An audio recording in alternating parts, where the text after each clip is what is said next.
예, 여러분 만나 뵈서 반갑습니다. 방금 소개받은 전진옥입니다. 겠습니다. 자, 우리 그러면 제가 말씀드린 대로 왜 디지털 헬스케어를 하는가? 이게 이제 그 미국의 에트나라는 보험회사, 큰 보험회사의 CEO가 이렇게 이야기를 했습니다. 이게 우리 돈으로 이게 아마 765 빌리언 그러면 제가 하나로 됐더니 한 800조 정도 되더라고요. 800조 가운데 30% 정도 그게 이제 그런 이제 절약할 수 있다라고 이야기를 합니다. 이게 800조라면 어느 정도냐면 우리나라 2021년도 우리나라의 국가 예산이 555조입니다.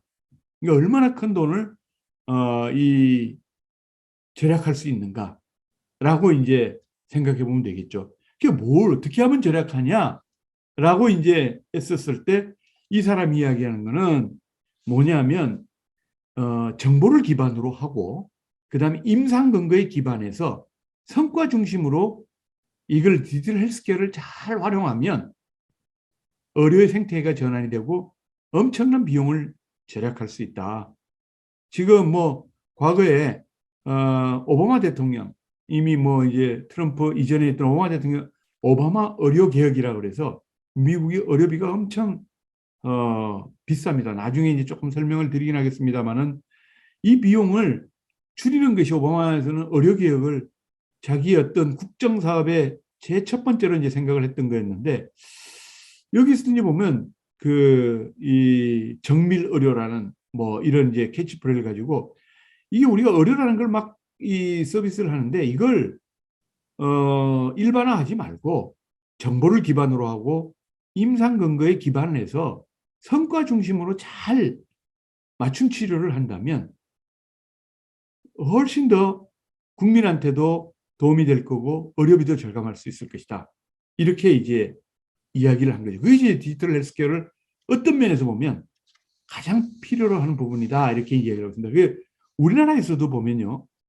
이게 삼성경제연구소에서 조금 오래되긴 했죠. 2007년이니까 15년 전에 했으니까 지금 훨씬 더 이것보다는 더 높은 효과가 날 텐데 노인 환자에 대해서 원격 모니터링을 해서 의료비를 이렇게 절감할 수 있다고 얘기합니다. 뭐냐면 우리나라 그 인구가 91.4%가 65세 미만이고 65세 이상이 8.6%인데 이 8.6%가 국민건강보험에서 진료비로 가입하는 진료비에서 가져가는 돈이 8.6%가 26.8%를 쓰는 거죠. 5.6조나 되는 돈. 그러니까 뭐 아무래도 앞에서 쭉 말씀드린 대로 고령층일수록 의료비를 훨씬 많이 쓰게 되겠죠. 당연히.